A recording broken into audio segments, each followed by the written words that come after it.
श्री शिवाय नमस्तुभ्यम दोस्तों। हर हर महादेव, जय माता दी। माता रानी भोलेनाथ की कृपा आप सब पर सदा सर्वदा बनी रहे। आपके अपने चैनल रवीश डॉटर्सना में आपका स्वागत है। तो जैसे आप लोगों को पता ही होगा कि राजगढ़ मध्य प्रदेश में गुरुजी द्वारा प्रथम दिवसीय की कथा प्रारंभ हो चुकी है। ये कथा 5 दिवसीय चलने वाली है। तो आज की कथा में गुरुजी ने किए जाने वाले 5 उपाय बताए हैं।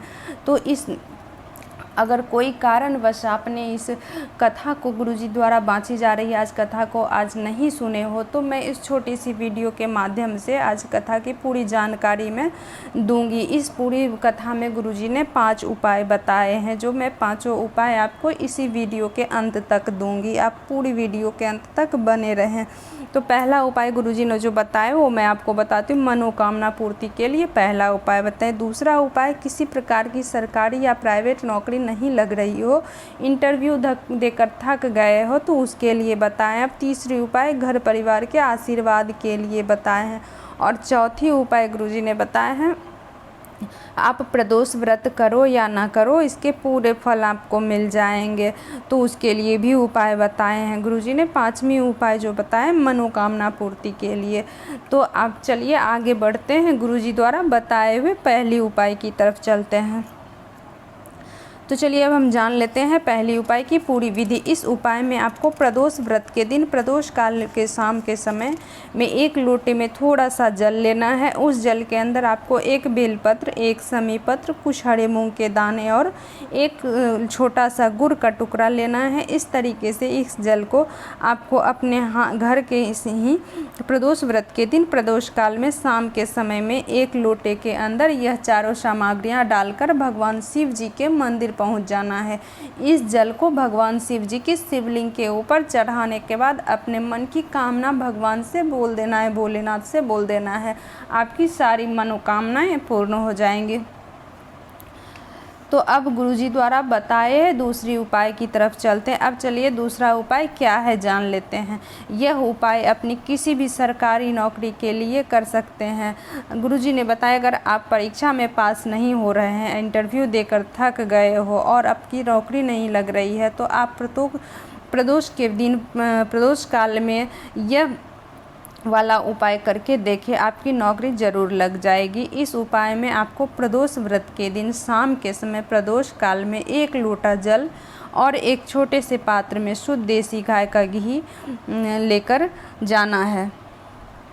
इसके साथ में आपको 2 आटे के दीपक गोल बाती वाले, जिसमें एक दीपक में गाय का घी, दूसरे दीपक में तेल लेकर जाएं।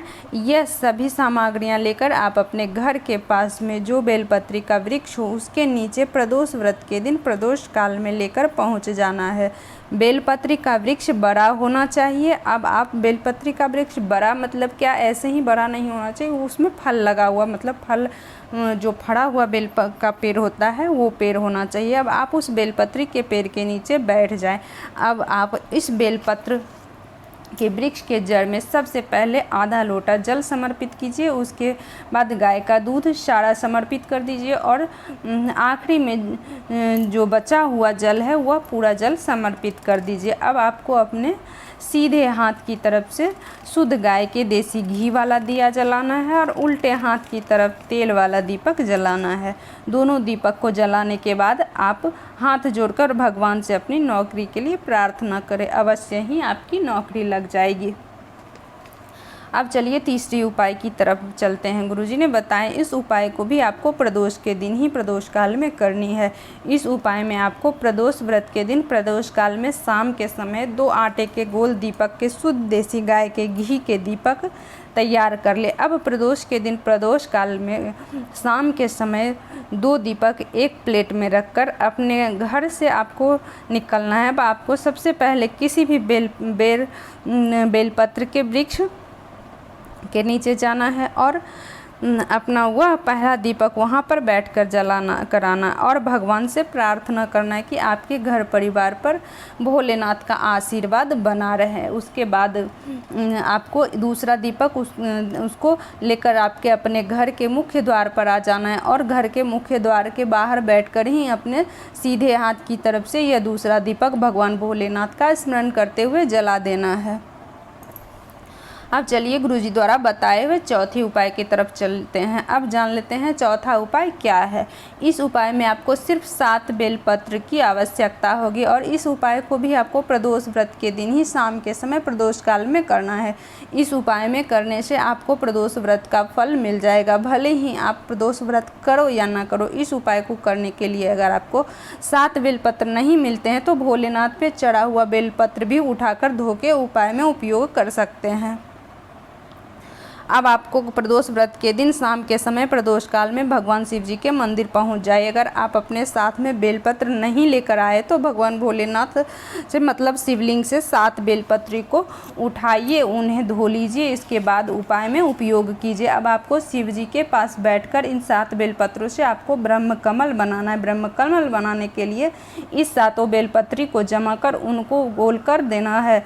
मतलब जो 7 बेलपत्री की डंडी होगी वह बीच में होगी और पत्तियां गोल आकार में। अब इन ब्रह्म कमल को आप अपनी दोनों हथेलियों से भगवान शिव जी के ऊपर शिवलिंग के ऊपर समर्पित कर दीजिए और अपनी मनोकामना भोलेनाथ से बोल दीजिए। आपकी मनोकामना अवश्य